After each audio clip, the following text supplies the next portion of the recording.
Jadi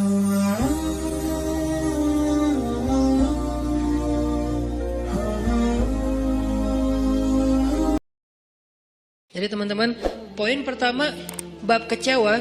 Kalau kita kecewa, saya yakin semuanya pernah kecewa dan mungkin masih akan kecewa atau bahkan lagi kecewa sekarang. Kelihatan dari muka-mukanya. Jadi kalau lagi kecewa, apa poinnya tadi? Panggillah Allah. Ya Allah, ya Jabbar, wajiburni, hibur saya ya Allah. Hibur saya, hibur hati saya ya Allah. Gimana cara Allah menghibur hati kita?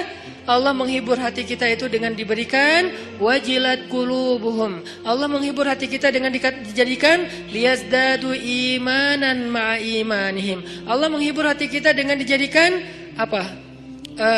Tuma'ninatul qalb. Ala bidzikrillah tatma'innul qulub. Banyak cara Allah menghibur hati. Apakah Nabi pernah sedih atau kecewa? Kecewa pernah, sedih pernah di Al-Quran. Direkam. Terus cara Allah menghibur hati Nabi yang lagi sedih atau kecewa gimana? Ya ayyuhal muzammil qumil laila illa qalila nisfahu awil qus minhu qalila أو زد عليه ورتل القرآن ترتيلا إن ناشئة الليل هي أشد وطئا وأقوم قيلا. Allah panggil Nabi ketika lagi sedih dan tidur. Ya ayyuhal muzammil. Ini dua kondisi Nabi lagi tidur dan dipanggil Allah. Satu, ya ayyuhal muddathir. Satu lagi, ya ayyuhal muzammil. Tidur kenapa Nabi? Bukan tidur, tertidur. Gara-gara capek seharian berdakwah dan capek seharian dibully. Dibully di mana-mana, pergi ke pasar, dibully di pasar, pergi ke tempat pertemuan, dibully di tempat pertemuan, pergi di sepanjang jalan, dibully di sepanjang jalan, pergi ke rumah keluarga besarnya, ke tetangganya, ke pamannya, ke sepupunya, dibully oleh tetangga dan keluarga besarnya. Kemanapun beliau pergi, beliau dibully, dihead, dihina, dicela seharian dari pagi. Satu kota Mekah ngebully beliau. Ada yang mengatakan beliau itu penyihir, ada yang mengatakan beliau itu pembohong, ada yang mengatakan beliau itu tercela. Muzammam, nama aslinya Muhammad, artinya terpuji, tapi diplesetin jadi Muzammam, artinya tercela. Atau orang salib dulu, pas perang salib menamakannya dengan istilah Muhammad. Apa Muhammad? Salah satu nama setan. Jadi dipanggil Muhammad, dipanggil Muzammam, dipanggil sahir, dipanggil majnun, orang gila, dan banyak lagi yang nggak direkam secara diksi oleh Al-Quran, karena emang Al-Quran ini memilih banget diksinya, tapi secara simbolik Al-Quran nunjukin bahwa inilah celaan-celaan yang diterima Nabi berhari-hari dari pagi sampai malam. Pulang malam-malam ngomong ke Khadijah, Khadijah zammiluni, zammiluni, Khadijah selimuti aku, selimuti aku. Khadijah pengertian, diselimuti Rasulullah, diusap-usap kepala Rasulullah. Tenang Rasulullah, tenang ya Rasulullah, la tahzan ya Rasulullah, Allah gak akan ninggalin kamu, Allah tuh sayang sama kamu ya Khadijah. Tapi di tubuh Rasulullah tuh banyak lemparan, bekas lemparan, dibersihin sama Khadijah. Setelah Khadijah wafat, nanti yang menggantikannya Fatimah yang bersihin bekas-bekas lemparan orang. Ada yang lemparin kotoran, ada yang lemparin barang benda-benda keras sehingga melukai Nabi, dibersihin sama Khadijah. Udah capek, Nabi tertidur. Udah beres urusan dihibur oleh Khadijah. Begitu sampai waktu yang hening, Khadijah udah tertidur, penduduk seluruh bumi udah tertidur. Allah memanggil kekasihnya, ya ayyuhal muzammil, wahai orang yang berselimut. Itu panggilannya lembut. Jadi kita kalau baca surah Al-Muzammil jangan ya, enggak gitu. Allah manggilnya enggak gitu, kaget atau orang lagi tidur ya.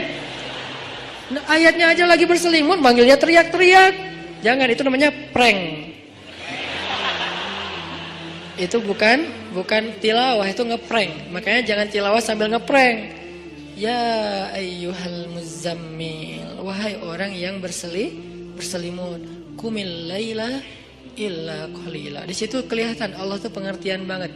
Qumil lail illa qalila. Bentar aja, nggak usah lama-lama. Kenapa? Karena begitu Nabi berdiri sholat, disitulah Allah akan menghibur hati Nabi.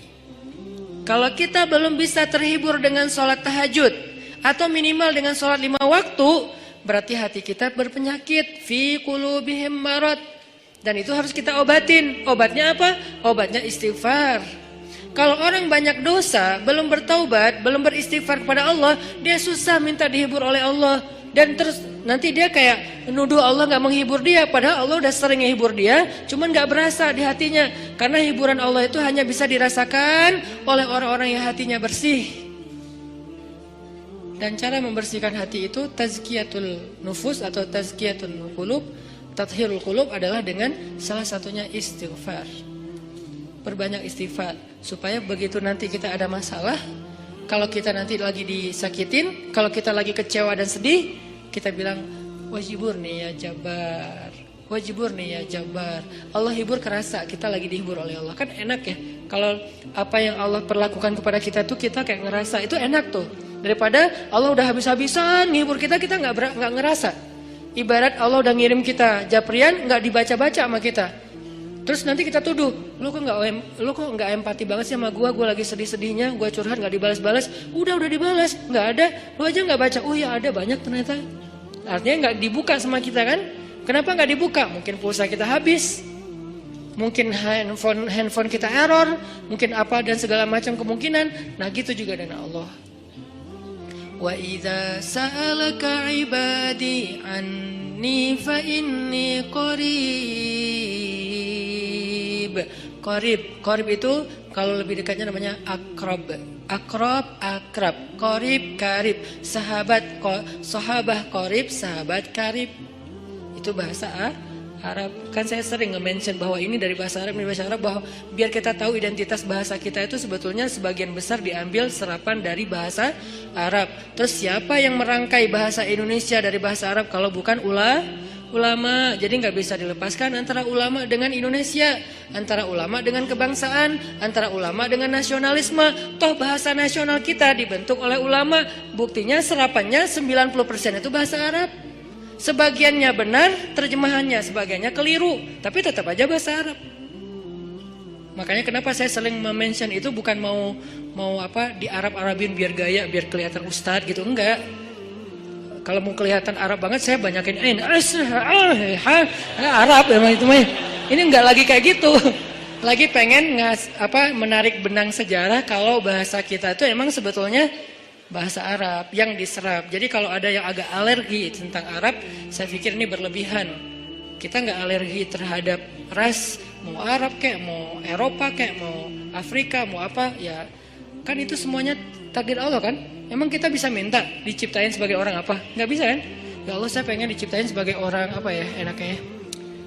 Ini deh orang Rusia, tinggi, putih, rambutnya pirang. Ya Allah saya pengen diciptakan sebagai orang Afrika. Kenapa? Biar tawadu. Nggak gitu juga sih. Jadi kita nggak bisa request gitu kan ya. Dan orang Afrika pun sebetulnya sekarang kan jadi keren ya. Orang kulit hitam keren nggak sih?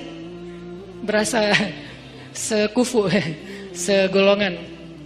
Kalau orang kulit hitam didiskriminasikan nggak keren, kasihan tuh. Kan kulit hitam juga sekarang jadi favorit. Bahkan banyak orang yang pengen menghitamkan kulitnya.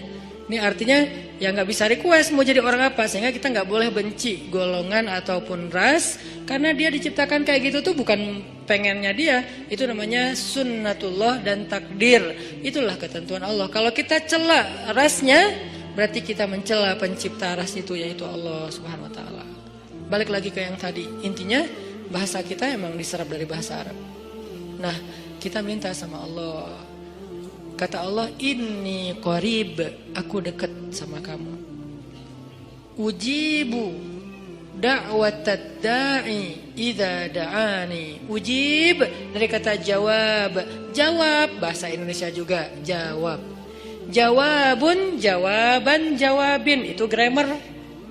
Terus salah satu yang diambil dari antara 3 bentuk grammar Arab itu kita ambil jawaban, ya, menunggu jawaban. Ada orang yang bisa mengatakan saya lagi menunggu jawabun. Nggak ada kan ya? Ini agak-agak aneh. Jawabin atuh, ada tuh jawabin ya. Jawab, berarti yang udah ada tuh jawabin. Jawaban mah belum ada ya. Jawabin atuh yang yang tadi. Nah, oke, berarti itu bahasa Arab juga. Jawab, ban, bin sama aja.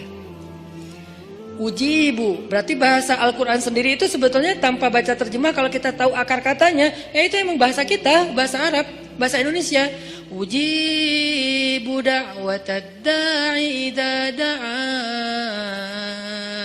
Aku mengijabah, menjawab dakwah. Dakwah itu panggilan. Ujibu da'watad da'i idza da'an. Aku menjawab panggilan dai, orang yang memanggil kalau dia mendakwah atau memanggil aku.